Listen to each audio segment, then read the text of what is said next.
Hey guys, Josh Peebles here with All Purpose Horsemanship.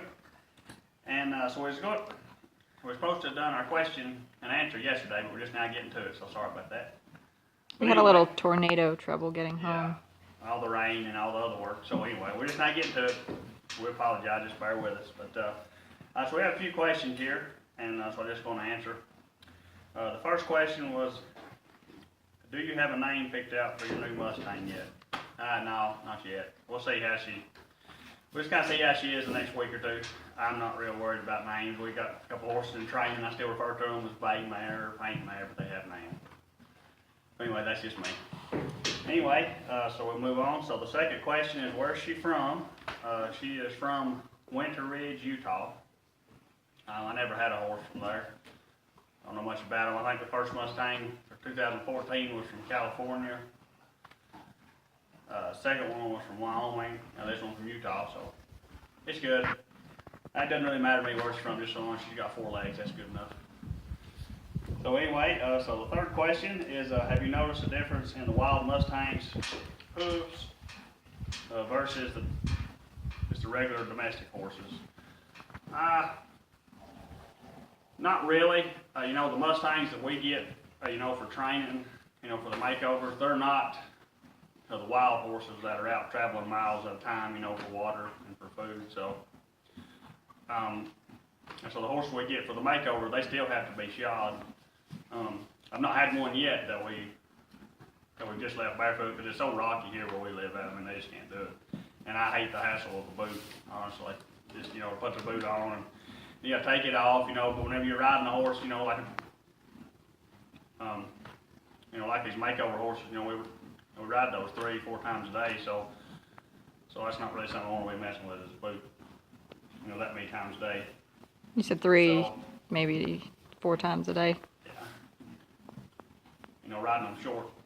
Short intervals. Riding them maybe 20 or so minutes at a time, or 30 minutes at a time, give them a break, and we'll go ride a train horse and then go back and get on again. So. Yeah.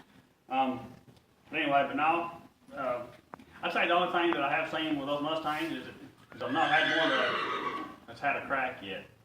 I mean, it's hooked, so there may be something for that. So anyway, that's my answer on that one. So we'll move on. Let's see, the fourth one is, how do you teach the lateral movement seen in the horses that you have trained?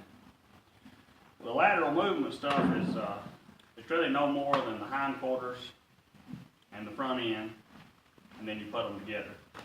So you got to get good control of the hindquarters. I use the fence for that, a lot, so the horse can't walk out of that. So you have like a barrier up in front of the horse, and so you'll move the horse's hindquarters left and right. So that'll stop him from walking forward with the fence.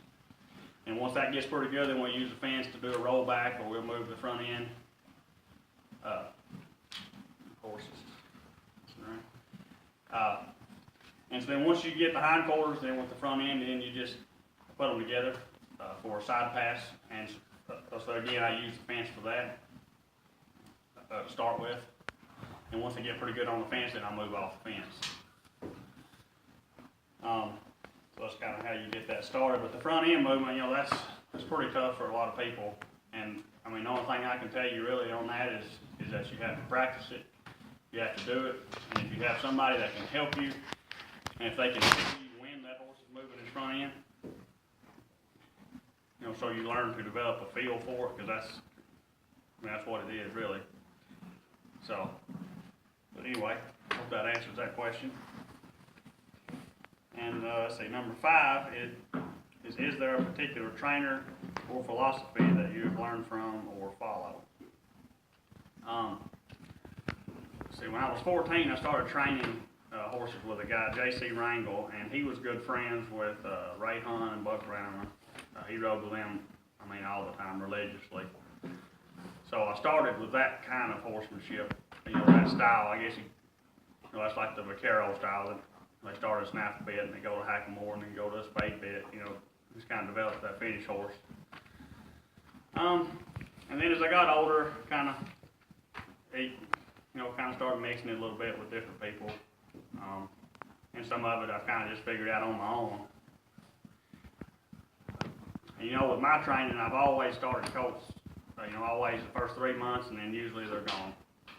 So I've not had I've not had a lot of opportunity to ride the sure enough finished horses.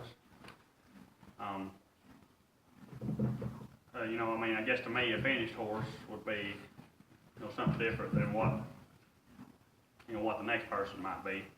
But I think if it's just good, solid horsemanship, and if you can get your horse to do a little bit of everything, he doesn't have to be the best at anything. That to me is kind of where it's at. So I mean, there's all those mounted shooting guys, you know, they're pretty good. I like to watch some of them, and it's just a mix really of everything, and several different people. You know, for me. Anybody you want to name in particular? Yeah, I like Chris Cox. He's pretty good. You know, Buck is really good, but Buck is so subtle. Man, it was hard. First couple times I saw Buck, it was hard to really, you know, understand what he was doing, because he is that good, and he's just so subtle. If you don't know what you're looking for, you might miss what he's doing and why. Yeah, he'll done already have said something, you know, 3 times, you know, but then finally you see it for the first time, you know, but it doesn't happen the first time before, so. But anyway, but that's kind of me, and that guy that I trained with, JC, he helped me a lot. That was where I got started at, so. All right, so number 6 is how does your training of a makeover horse differ from what you do with a client's horse in 30 or 60 days? It does differ, but also it does not. I would say that the thing that probably differs the most would be my approach. Because the Mustangs, they don't know any good, and also they don't know any bad. So you change your approach with them, because they are a fresh slate, so everything that you put in will be, if it's good, then you're putting in all good stuff. You don't have anything to come back and undo, ever. Whereas you get in like trained horses, you know, this is Capone, we've had him since September. You know, he had a lot of bad in there, you know, so my approach with him was a little different than what it would be one that just truly doesn't know. And, but other than that, it doesn't really differ that much. Except too, I'd say I'm a little more particular with my own horses than I am, you know, with the outside training horses. You know, I mean, they might be able to do something pretty good. Whereas if it's my horse, you know, I might say, hey, you know, been doing this a little while, you can do that a little bit better than that. That's really the only thing that differs. Mustang is geared for specific competition in 100 days, and there's specific maneuvers and things that are required, so a little maybe less on the trail riding and fun things that you do with some of the horses in here for training, and a little bit more just maneuver and compulsory based. Maneuvers, a lot more circles in the arena. Yeah, a lot more circles. Lead changes, try to get all that stuff. Yeah, it's a little more polishing with the Mustangs than it is with the outside trained horses. The outside trained horses, I tell you, I just want them to be broke. I mean, if a little, something happens outside, you know, I want them to be good with that. You know, if a dog runs off the hill or whatever, I want them to be just, you know, just real quiet, you know, just, and then that way if the owner, because, you know, like with different owners, you know, they'll want to take their horse in different directions. So, you know, if I can get the horse broke, well, they're good, sound, solid, you know, put a good foundation on them, then they can take their horse wherever else they want to go with it, whether it be for mine shooting or obstacles or whatever. Mm-hmm.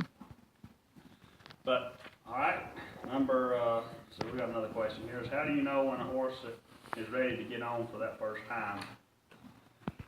It's probably the toughest question on the list. That's a tough question. We've been thinking about that, you know, a lot. And to verbalize anyway. And I know a lot of people, they want a formula to have, you know, like a checklist. And, you know, the horse, they don't read that same checklist that we read. That really comes into how well you can read the horse, honestly.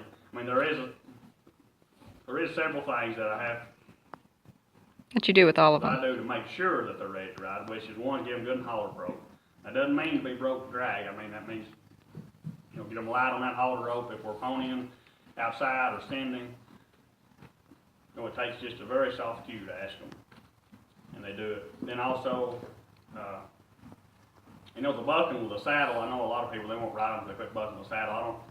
I don't really pay that a lot of mind. I mean, honestly, I do a little bit, but I mean, like if they buck for the first couple of times you saddle them up, that's really no big deal. Horse is still bucking after a week or two. You've more than likely missed something. Yeah, if your horse is still bucking, and if you've had him saddled 5 or 6 times or so, and he's still bucking, then you probably missed something. You need to go back. But I would say, as far as knowing when they're ready to ride, is to just get them in a good given frame of mind, so they're good and halter broke. You can bend them a little bit. The walk trot, low transitions are very smooth with the saddle on. From the ground? From the ground. And now that means you ask one time they walk, you ask a second time they trot, and you ask a third time they lope. No begging. Doesn't mean that you have to whack to get them to lope. That's not good. If you do this, they should be walking. If you do it again, or if you raise this hand, it should be trotting. Then if you come up with this hand again, they should be loping. In theory. So that's kind of what I do. So once they're pretty good with that, well, then I'll go ahead and ride them. Did you want to touch on the different ways that you do put that first ride on? Yeah, that's a tough one too. There's a lot of parts to this question here.